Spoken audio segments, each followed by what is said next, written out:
صلح حدیبیہ کے بعد کفار مکہ سے اور فتح خیبر کے بعد یہود کی طرف سے اطمینان ہوا تو نبی کریم صلی اللہ علیہ وسلم نے ہمسایہ ملکوں کے بادشاہوں اور سلاطین کے نام خطوط لکھ کر اسلام کی دعوت دی۔ آپ نے روم کے بادشاہ قیصر، مصر کے شاہ مقوقس، شام کے غسانی بادشاہ حارث بن ابی شمر، یمامہ کے حاکم حوزہ اور عمان کے حاکم کے پاس اپنے سفیروں کے ذریعے سے دعوتی خطوط ارسال فرمائے۔ ان خطوط کی عبارت نہایت مختصر اور سادہ ہوتی تھی، مثلا بسم اللہ الرحمن الرحیم، یہ خط محمد بن عبداللہ کی طرف سے ہے جو اللہ کا بندہ اور رسول ہے، تمہیں دین اسلام کی طرف دعوت دیتا ہے۔ اگر تم نے انکار کیا تو تمہاری قوم بھی ہدایت سے محروم رہے گی، اس لیے قوم کی گمراہی کی ذمہ داری بھی تم پر ہوگی۔ نجاشی کا نام اسہمہ بن ابجر تھا۔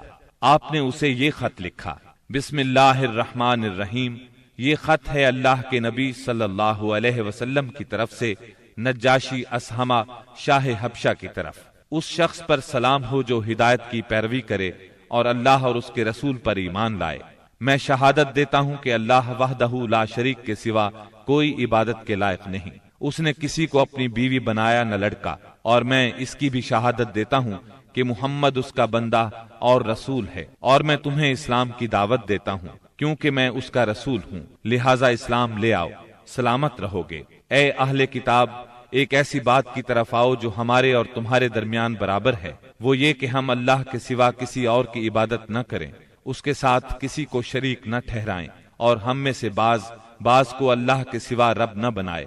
پس اگر وہ منہ موڑیں تو کہہ دو کہ گواہ رہو ہم مسلمان ہیں۔ اگر تم نے یہ دعوت قبول نہ کی تو تم پر اپنی قوم کے نصارہ کا گناہ ہوگا۔ یہ خط آپ نے سیدنا عمرو بن امیہ زمری رضی اللہ عنہ کے ہاتھ 6 ہجری کے اخیر یا 7 ہجری کے شروع میں روانہ کیا۔ نجاشی کو جب یہ خط ملا تو اس نے آنکھوں سے لگایا، تخت سے اتر آیا اور سیدنا جعفر رضی اللہ عنہ کے ہاتھ پر اسلام قبول کر لیا۔ نبی صلی اللہ علیہ وسلم کو اپنی بیعت کے متعلق خط لکھا اور ام المؤمنین ام حبیبہ بنت ابی سفیان رضی اللہ عنہا کی شادی نبی صلی اللہ علیہ وسلم سے کر دی اور انہیں اپنی طرف سے 400 دینار مہر دیا۔ پھر انہیں اور مہاجرین حبشہ کو عمرو بن امیہ زمری کے ساتھ 2 کشتیوں میں روانہ کیا۔ وہ انہیں لے کر اس وقت پہنچے جب خیبر فتح ہو چکا تھا اور آپ ابھی وہیں تھے۔ اس نجاشی نے رجب 9 ہجری میں وفات پائی۔ نبی صلی اللہ علیہ وسلم نے اسی روز ان کی وفات کی اطلاع صحابہ کرام رضی اللہ عنہم کو دی اور ان کی غائبانہ نماز جنازہ پڑھی۔ مقوقس شاہ اسکندریہ اور مصر کے نام آپ نے جو خط لکھا اس کے الفاظ یہ ہیں، بسم اللہ الرحمن الرحیم، اللہ کے بندے اور اس کے رسول محمد صلی اللہ علیہ وسلم کی طرف سے مقوقس سربراہ قبط کی جانب، اس پر سلام جو ہدایت کی پیروی کرے۔ اما بعد، میں تمہیں اسلام کی دعوت دیتا ہوں، اسلام لے آؤ، سلامت رہو گے۔ اسلام لے آؤ، اللہ تمہیں دوہرا اجر دے گا، لیکن اگر تم نے منہ موڑا تو تم پر اہل قبط کا بھی گناہ ہوگا۔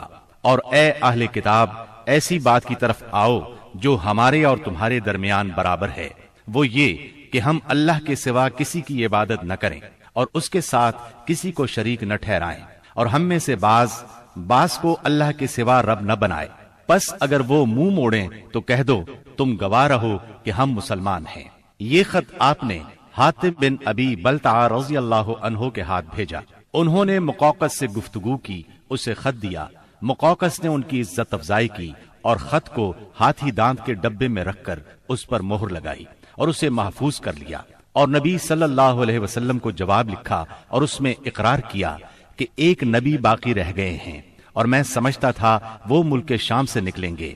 بس اس نے یہ جواب دیا، مسلمان نہیں ہوا۔ تحفے میں سیدہ ماریہ اور سیدہ سیرین رضی اللہ عنہما 2 لونڈیاں بھیجی۔ ان دونوں کا قبط میں بہت مقام تھا۔ کچھ کپڑے اور ایک خچر بھی ہدیے کے طور پر بھیجے۔ اس خچر کا نام دلدل تھا۔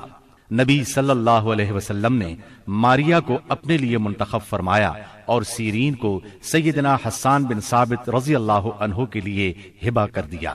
خچر کو بھی آپ نے اپنی سواری کے لیے پسند فرمایا۔ آپ نے ایک خط شاہ فارس خسرو پرویز کے نام لکھا۔ آپ نے اسے لکھا، بسم اللہ الرحمن الرحیم، محمد رسول اللہ صلی اللہ علیہ وسلم کی طرف سے کسرا والی فارس کی جانب، اس شخص پر سلام جو ہدایت کی پیروی کرے اور اللہ اور اس کے رسول پر ایمان لائے اور گواہی دے کہ اللہ کے سوا کوئی عبادت کے لائق نہیں، وہ تنہا ہے، اس کا کوئی شریک نہیں، اور محمد صلی اللہ علیہ وسلم اس کے بندے اور رسول ہیں۔ میں تمہیں اللہ کی طرف بلاتا ہوں کیونکہ میں تمام انسانوں کی جانب اللہ کا بھیجا ہوا ہوں، تاکہ جو شخص زندہ ہے اسے انجام بد سے ڈرایا جائے اور کافروں پر حق بات ثابت ہو جائے، یعنی حجت تمام ہو جائے۔ پس تم اسلام لے آؤ، سالم رہو گے، اگر اس سے انکار کرو گے تو تم پر مجوس کا گناہ بھی ہوگا۔ یہ خط آپ نے سیدنا عبداللہ بن حذافہ سہمی رضی اللہ عنہ کے ذریعے بھیجا اور انہیں حکم دیا کہ اس کو عظیم بحرین کے حوالے کر دیں اور سربراہ بحرین اسے کسرا کے حوالے کرے گا۔ جب یہ خط کسرا کے سامنے پڑھا گیا تو اس نے خط کو پھاڑ ڈالا اور کہا، میری رعایا میں سے ایک حقیر غلام اپنا نام مجھ سے پہلے لکھتا ہے۔ رسول اللہ صلی اللہ علیہ وسلم کو اس کی خبر ہوئی تو آپ نے فرمایا، اس نے میرے خط کو پھاڑا، اللہ اس کی بادشاہت کو پارا پارا کرے۔ اور پھر وہی ہوا جو آپ نے فرمایا تھا، چنانچہ اس کے لشکر نے رومیوں کے مقابلے میں بدترین شکست کھائی۔ پھر خسرو کے بیٹے شیرویہ نے اس کے خلاف بغاوت کی، اسے قتل کر دیا اور خود بادشاہ بن بیٹھا۔ اس کے بعد وہاں ٹوٹ پھوٹ کا ایک سلسلہ چل نکلا، یہاں تک کہ سیدنا عمر فاروق رضی اللہ عنہ کے دور میں اسلامی لشکر نے اس ملک کو فتح کیا اور یہ بادشاہت ہمیشہ کے لیے ختم ہو گئی۔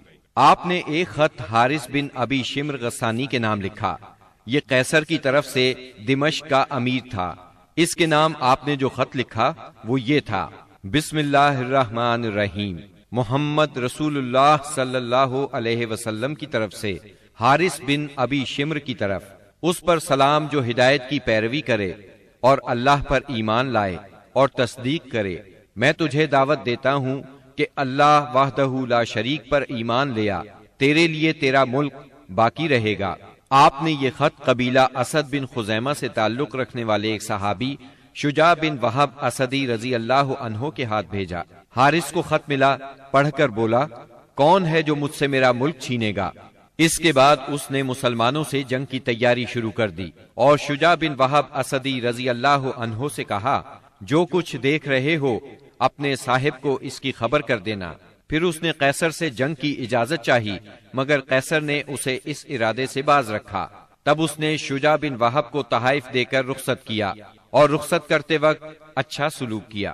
آپ نے ایک خط بصرہ کے امیر کے نام لکھا، اسے اسلام کی دعوت دی اور سیدنا حارث بن عمیر ازدی رضی اللہ عنہ کے ہاتھ روانہ فرمایا۔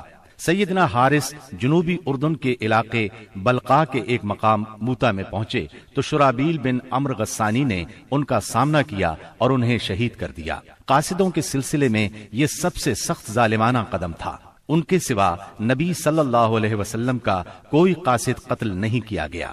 آپ نے اس پر سخت غم و غصے کا اظہار فرمایا اور یہی واقعہ بعد میں غزوہ موتا کا سبب بنا، اس کا ذکر آگے آئے گا۔